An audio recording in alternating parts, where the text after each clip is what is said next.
Welcome back to Bond STX. This is Lance, and we're going to talk about a company called ABML. I'd like to do more episodes like this called Company Breakdown. So we want to bring to light a bunch of companies that are on the stock market that a lot of people don't know about, a lot of lesser known names. And so again, look forward to doing some more of these in the future. So want to make sure that state that I am not a financial advisor, nor is my guest today, which I'll introduce here in a second. So I would not advise anyone to take this information and invest their money. Definitely want to advise anyone to do their own research. So that's one of the reasons why we're bringing this video today, to actually break down a company that and shed some light on some of the factual things about the company, things that you can go find yourself. And so my special guest today is Daslin Thompson, and he's going to break down ABML, and he's going to share some information that he has dug up and found that's being out there for the world to see on YouTube and different websites. So Daz, take it away. Hey, everybody. Thank you for having me on the video. As stated, I'm going to do a video overview of the company ABML. I just want to first start off and say that ABML is a penny stock, and penny stocks are very, they can be very lucrative, but they can also really hurt your pockets. People consider penny stocks like high risk investments, and they are very volatile. But just throwing that disclaimer out. So yeah, digging into ABML, or they're going for a name change to ABTC. So if I refer to ABML as ABTC, same thing. So ABTC is an American-owned company, and long story short, they're keeping like the global demand for lithium-ion battery technology. So they're going to focus on recycling lithium-ion batteries, extraction, and also like exploration.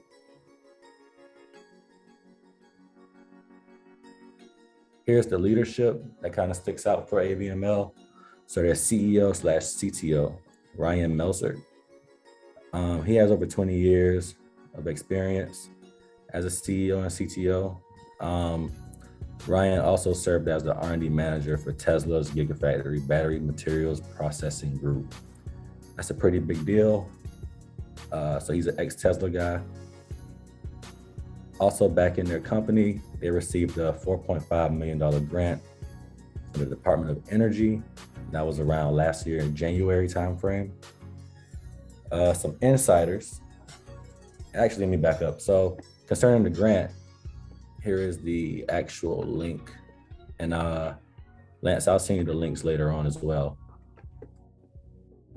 So here's the links to the energy.gov, and as you can see, American Battery Metals Corp. Received total cost $4.5 million.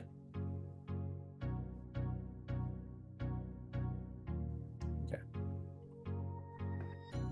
So moving forward, insiders they have. So Jon Najarian, he's an options trader, television market analyst. He's also on CNBC quite a bit. So I have a video of him stating that he's an advisor and a shareholder of this company. And I'll pull that up right now.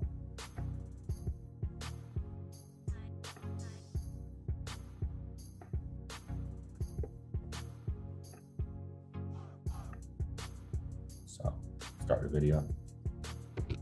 ALB up 87% year over year. Great, fabulous play. Lithium America, LAC, same thing. I am an advisor to American Battery and Mining, ABML. This thing is up 600 and some odd percent, Scott, just in the last year. I think these stocks go a heck of a lot higher because, again, So this video was posted in February. So it is February of last year, excuse me. So it is old, almost a year old. However, having an insider as such as him, I think that's a pretty good indicator of this stock potentially could be a really good investment. Also want to include another insider, Stan Whittingham. So Stan Whittingham, he was awarded the 2019 Nobel Prize in Chemistry for the development of lithium-ion batteries. And that's big for this company because they're recycling lithium-ion batteries. So I have a video as well with Stan Whittingham as an insider. Go here.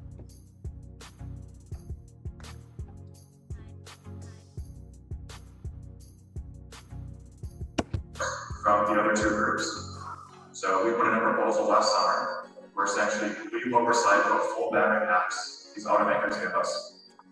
We needed to find a chemical refiner, a capital company that would work with us.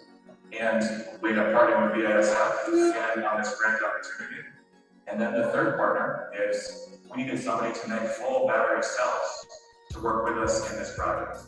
And we went to one of the inventors of the lithium-ion battery himself, Stan Whittingham, who just won a Nobel Prize in Physics last year. And we said, will you partner with us to help make new types of batteries from our recycled materials? And he agreed to. And the three of us submitted his application last summer. And we'll be announcing the results of that application soon. So this was at the Wall Street conference where Ryan Melsert noted that they are working with the Nobel Peace Prize winner, Stan Whittingham. So now I'm going to dig into some cons, maybe some concerns. So somebody might ask, like, you know, this company sounds good, has an ex-Tesla guy. What's the deal with the price? And I'll show you the charts in just a second. But just want to add that the cons so far with this company, that there is no revenue. They have not finished their pilot plant. And it seems that the share price has been manipulated. So I'm gonna move on to the charts right now.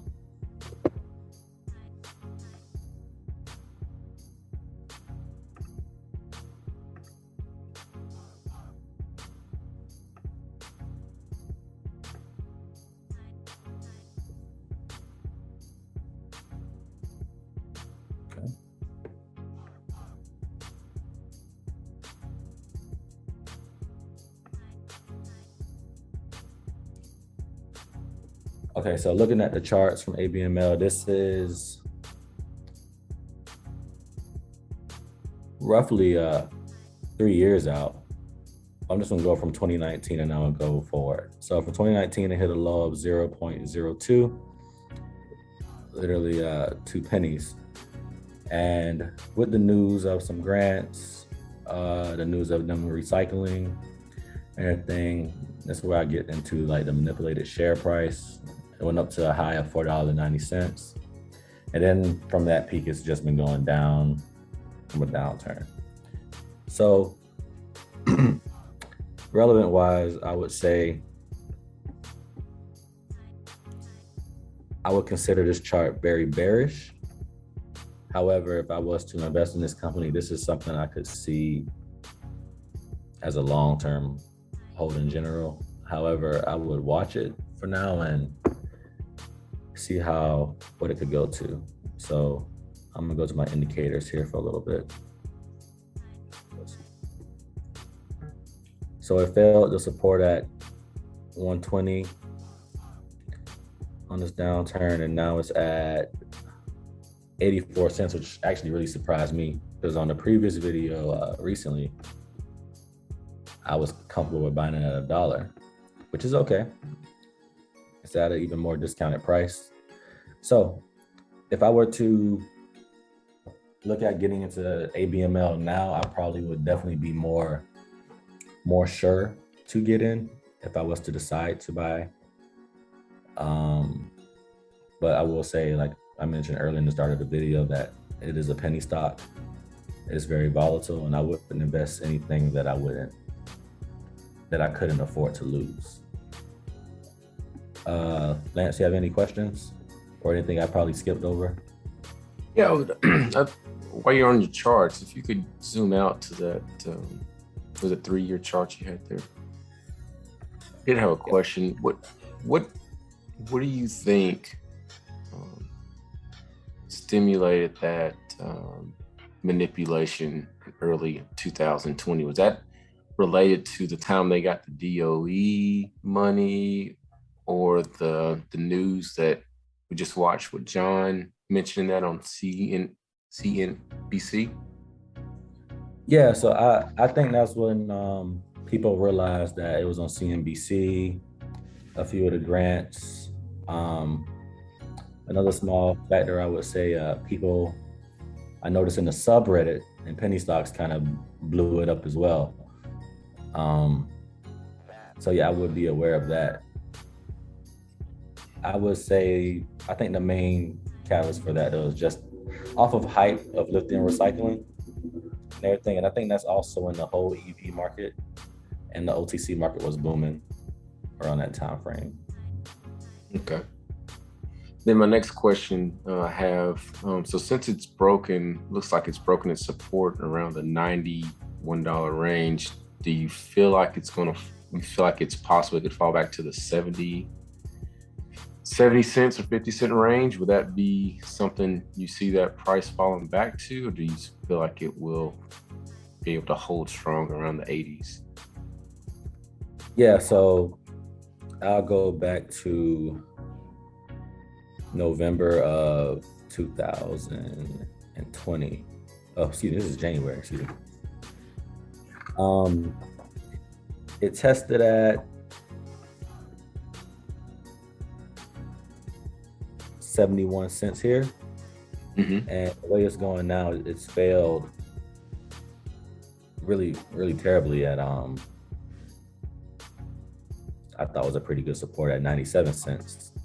So I could definitely see it going back to the 70s on a annotate here as well. So pull this up a little bit closer.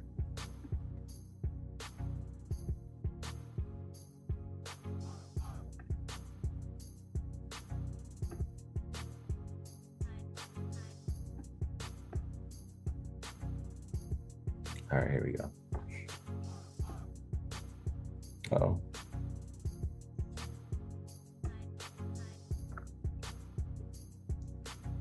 So I feel like at the levels, right here, 70s. I feel like that's gonna be the next support. So I think right now, currently we need to look at how it tests the 80 cents range to 81 cents. But for it to come back into a bullish pattern, I would have to say comfortably, it'll have to break 121 again. 121. Okay, that's what I was kind of looking at. It looks like around above the $1 range is where we need to turn around and get back bullish. So is there any news that they anticipate bringing out this year that could turn the price back bullish? Like, are there any anticipated research and design developments that they're planning to bring out this year? I know they won't have the plant up and going this year, but is there anything that you can see, any headwinds in the near future that could get the price to turn back around to make, somebody like me feel comfortable buying in? Yeah, definitely. So let me go back to this screen right here. And I will go on their website. So things to look forward, I think this year is, like I mentioned, the pallet plant is under construction currently. So they have an Instagram. I can give you the link to that as well.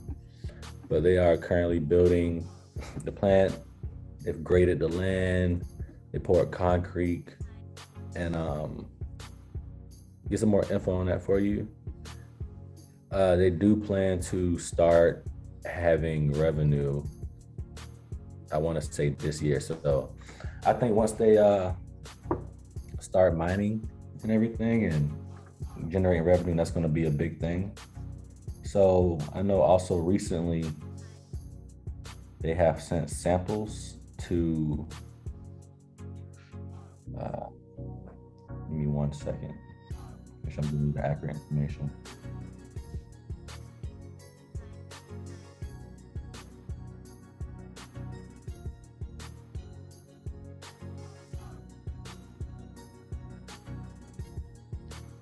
So yeah, so recently they just delivered their first Sonoma Flats lithium samples for analysis.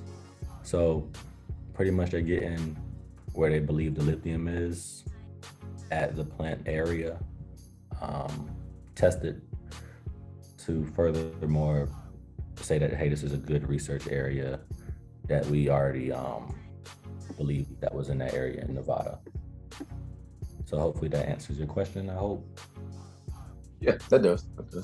Yeah. Yeah, so I think it's a good breakdown. I appreciate you breaking down this company. I think you brought it to my attention, and I was real interested once I heard about the Tesla connection. And so definitely something I'm going to be looking forward to investing in. I definitely want to see it turn around myself to show some better support. And but I do think there's some future here. I'm not sure what year it would kind of break into a $4 moon swing like it did back in the early 2020, but I do think there's some opportunity to really see some revenue, some real money coming into this company. So something I'm definitely going to keep on my radar for sure. Thank you for that. Yeah, no problem. Thank you for having me. I just want to also just say that this is one I would say definitely watch. I probably wouldn't be so eager to jump in maybe until I at least see the pilot plant is up and running. But as I said before, though, it's very volatile because just real quick, I want to show. So this was April 20th, hit 97 cents, and from there to May 24th, it hit a high of, or May 25th, excuse me, it tested 260. So that just goes to speak on the volatility of this stock as well, again.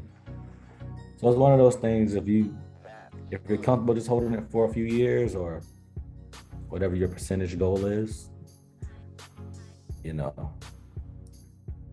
to just weigh your own cost analysis basis and everything, but I don't think it's a bad buy point where it is now, personally. Right.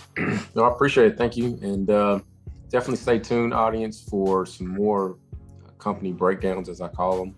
I think that's a great way to look at stocks. I'm more of a chart only guy, but there are some opportunities to really dig deep and find out some things that might make things a little bit more appealing to you. So stay tuned for some more episodes coming soon. Thank you.